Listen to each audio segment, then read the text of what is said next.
क्या आप अपने घर में कोई ऐसा पौधा लगाना चाहते हैं जिसे एक पत्ती से लगाने के बाद 1 साल बाद 1000 पौधे तैयार कर सके? ये पौधा लगाइए। यह है स्नेक प्लांट, सिंसेवेरिया के नाम से भी जाना जाता है। मैं यकीन से कह सकती हूँ कि इसके 1 या 2 पत्ते को यदि आपने ज़मीन में दबा दिया तो आप बहुत सारे पौधे एक साथ तैयार कर सकते हैं। इस पौधे को घर में लगाने के इतने बेनिफिट्स हैं कि इनके बारे में यदि मैं आपको बताना शुरू करूंगी तो आप सुनकर चौंक जाएंगे। इस पौधे को घर में लगाना आजकल ज़रूरी माना जाता है। यदि आप गार्डनिंग करते हैं और इस पौधे को अभी तक आपने नहीं लगाया है तो ज़रूर लगाइए। स्नेक प्लांट के स्वास्थ्य और वास्तु दोनों के ही फायदे हैं।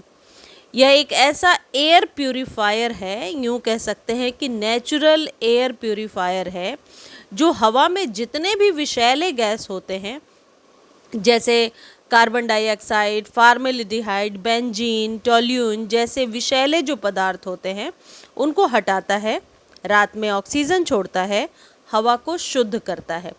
इस पौधे को घर में लगाना आजकल बहुत ही ज़्यादा आप कह सकते हैं ट्रेंड में है।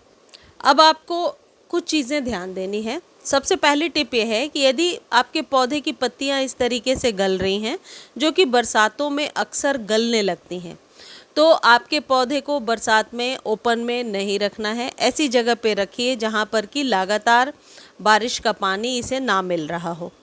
दूसरी इम्पॉर्टेंट टिप, यदि आपके पौधे की पत्तियां ऊपर से जल रही हैं तो या तो तेज़ धूप में ऐसा होता है मई जून की गर्मी में, या फिर तब होता है जब बहुत ज़्यादा पानी भर जाता है आपके पौधे के मिट्टी में।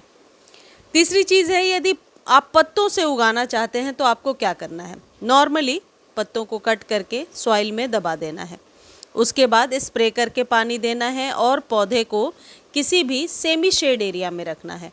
डायरेक्ट धूप में नहीं रखना है, छाया में बिल्कुल नहीं रखना है। सिर्फ पानी देते जाइए स्प्रे करके, और खाद नहीं देना है। खाद देने से ये पौधा गलने लगता है, ये मेरा अनुभव कहता है।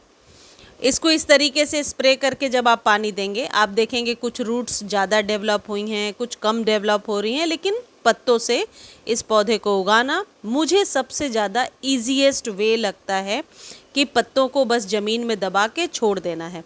ये अपनी जो है छोटी सी न्यू शूट्स बहुत जल्दी निकालता है।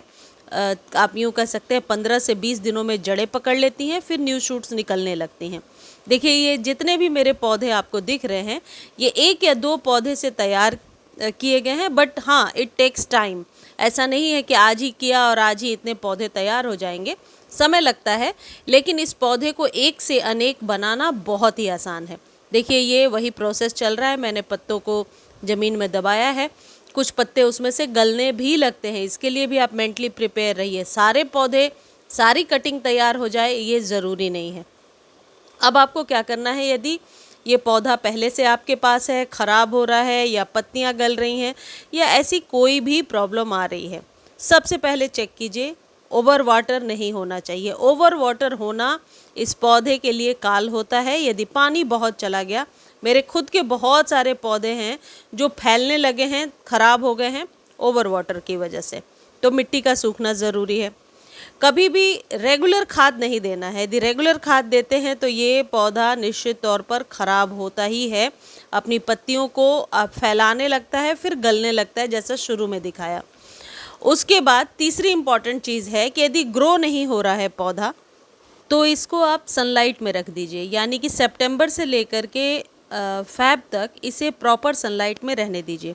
उसके बाद जब धूप तेज़ हो जाए तो इसको आप सेमी शेड एरिया में शिफ्ट कर दीजिए। सर्दियों में पानी का विशेष ध्यान रखिए। पानी यदि आप रेगुलर देंगे तो पौधा ख़राब हो जाएगा। गर्मियों में आप 3 से 4 दिनों पर एक बार पानी दे सकते हैं, वो भी सॉइल को चेक करके। अब जहाँ तक खाद की बात है, तो ऐसे जितने भी पौधे होते हैं जो लीफी प्लांट्स हैं, इनको हमेशा नेचुरल खाद दीजिए। नेचुरल खाद आप वर्मी कंपोस्ट दे सकते हैं, या फिर सस्ते में कोई खाद बनाना चाहते हैं तो इस तरीके से उपले कंडे या काउडंग केक को पानी में भिगो करके आप खाद तैयार कर सकते हैं। बस इसको रात भर पानी में भिगोइए और अगले दिन इसके पानी को स्नेक प्लांट में यूज़ कर लीजिए। और ये आप मंथ में एक बार कर सकते हैं, क्योंकि ये नेचुरल है, इसका कोई साइड इफ़ेक्ट नहीं है। आप चाय पत्ती का इस्तेमाल कर सकते हैं। यूज़ टी लीफ भी इस पौधे के लिए बेहतर होता है। चाय पत्ती को जब आप चाय बनाते हैं तब उबालने के बाद उसे छान लीजिए, छान कर सुखा लीजिए और फिर उसे साइड में रख लीजिए। उसे आप मंथ में एक बार या 20-25 दिनों पर कभी सॉइल में डायरेक्टली मिला दीजिए। हमेशा कहने का मतलब है नेचुरल खाद डालेंगे तो ये पौधा कभी खाद की वजह से नहीं गलेगा और नेचुरली आपके यहाँ ग्रो होता जाएगा। आप थोड़ा नीम खली भी साल में एक बार या 2 बार 2 मुट्ठी नीम खली आप मिला सकते हैं। और जहाँ तक इसके ग्रोथ का टाइम है तो सर्दियों में तो थोड़ी स्लो ग्रो करता है, लेकिन ये ग्रोथ मैंने देखा है कि कभी भी ऐसा नहीं है ग्रोथ रुक जाती है, इसकी ग्रोथ चलती ही जाती है। गर्मियों में थोड़ा ज़्यादा ग्रो करता है, बस पानी का विशेष ध्यान रखिए, इसकी मिट्टी सूखे इस बात का ध्यान रखिए। तो ये पौधा एक से अनेक बनने में टाइम नहीं लगता है। यदि आप नर्सरी से खरीदने जा रहे हैं थोड़ा कॉस्टली आता है, 100 से 150 रुपये में। वेराइटीज़ बहुत आती हैं इसमें, डॉफ वैरायटी भी आती है। इसको लगाने के लिए 8 इंच का कंटेनर बेस्ट होता है, हालांकि ज़मीन में भी मैंने देखा है बहुत ही अच्छे से ग्रो होता है। मुझे उम्मीद है वीडियो आपको बहुत अच्छी लगी होगी। धन्यवाद।